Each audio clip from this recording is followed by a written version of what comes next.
ಅಂದಹಾಗೆ ಸ್ಯಾಂಡಲ್ವುಡ್ ನ challenging star Darshan ಅವರು ಮಾಧ್ಯಮಗಳ ಪ್ರಶ್ನೆ ಒಂದಕ್ಕೆ ಗರಂ ಆಗಿದ್ದಾರೆ. ಯಾವ ಪ್ರಶ್ನೆಗೆ ಏನು ಎಲ್ಲವನ್ನ ತಿಳ್ಕೊಳ್ಳೋಣ. ಆದ್ರೆ ಅದಕ್ಕಿಂತ ಮುಂಚೆ ಫ್ರೆಂಡ್ಸ್, ಇನ್ನು ನಮ್ಮ ಚಾನಲ್ಗೆ ಸಬ್ಸ್ಕ್ರೈಬ್ ಆಗಿಲ್ಲ ಅಂದ್ರೆ ಮಿಸ್ ಮಾಡ್ತೀವಿ. ವಿಡಿಯೋ ಕೆಳಗಡೆ ಇರೋ red colour subscribe icon click ಮಾಡಿ ಎಲ್ಲಾ ಹೊಸ ವಿಡಿಯೋಗಳ ಅಪ್ಡೇಟ್ಗಾಗಿ ತಪ್ಪದೆ ಪಕ್ಕದಲ್ಲಿರೋ ಬೆಲ್ ಐಕನ್ ಕೂಡ ಕ್ಲಿಕ್ ಮಾಡಿ. ಎಸ್, ಯಜಮಾನ ಚಿತ್ರದ ಗಳಿಕೆ ಎಷ್ಟಾಗಿದೆ ಎಂಬ ಪ್ರಶ್ನೆಗೆ ದರ್ಶನ್ ಅವರು ಗರಂ ಆದ್ರು. ಮೈಸೂರಿನ ಖಾಸಗಿ ಹೋಟೆಲ್ನಲ್ಲಿ ನಡೆದಂತಹ ಸುದ್ದಿಗೋಷ್ಠಿಯನ್ನು ಉದ್ದೇಶಿಸಿ ಮಾತನಾಡಿದಂತಹ ನಟ ದರ್ಶನ್ ಅವರು ಸಿನಿಮಾ ಯಶಸ್ಸಿನ ಬಗ್ಗೆ ಸಂತಸ ಹಂಚಿಕೊಂಡ್ರು.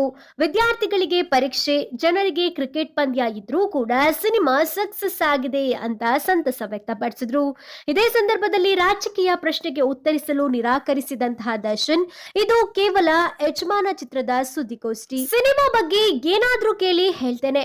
ಇಲ್ಲಿಗೆ ಬಂದಿರೋದು ನಾನು ಯಜಮಾನನಾಗಿ, ಬೇರೆ ವಿಚಾರಗಳನ್ನ ಬೇರೆ ಕಡೆ ನಾನು ಮಾತನಾಡ್ತೀನಿ ಅಂತ ಹೇಳಿದ್ರು.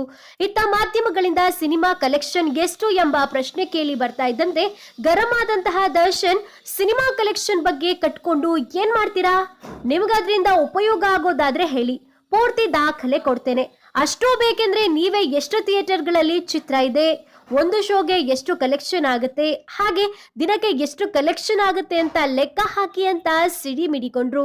ಚಿತ್ರವೊಂದಕ್ಕೆ 19 ಕೋಟಿ ರೂಪಾಯಿ ಸಂಭಾವನೆ ಆಫರ್ ಬಂದಿದ್ಯಾ ಎಂಬ ವಿಚಾರವಾಗಿ ಪ್ರತಿಕ್ರಿಯೆ ನೀಡಿ, ಯಾರು ಸರ್ ನಿಮ್ಗೆ ಹೇಳಿದ್ದು? ಅವರನ್ನ ನಾಳೆಯೇ ಕರ್ಕೊಂಡು ಬನ್ನಿ, ಸಿನಿಮಾ ಮಾಡ್ತೀನಿ. ನೀವು ಹೀಗೆ ಹೇಳಿ ಹೇಳಿ IT ಅವರು ನಮ್ಮಲ್ಲಿ ಲೆಕ್ಕ ಗೆಲ್ತಾರೆ, ಅವ್ರಿಗೆ ಕನ್ನಡ ಭಾಷೆ ಬರೋದಿಲ್ಲ. ದರ್ಶನ್ ತುಮಾರಾ ಪಾಸ್ ಇತ್ನಾ ಪೈಸಾ ಹೇ ಅಂತ ಕೇಳ್ತಾರೆ ಅಂತ ಹಾಸ್ಯ ಚಟಾಕಿ ಆರಿಸಿದ್ರು.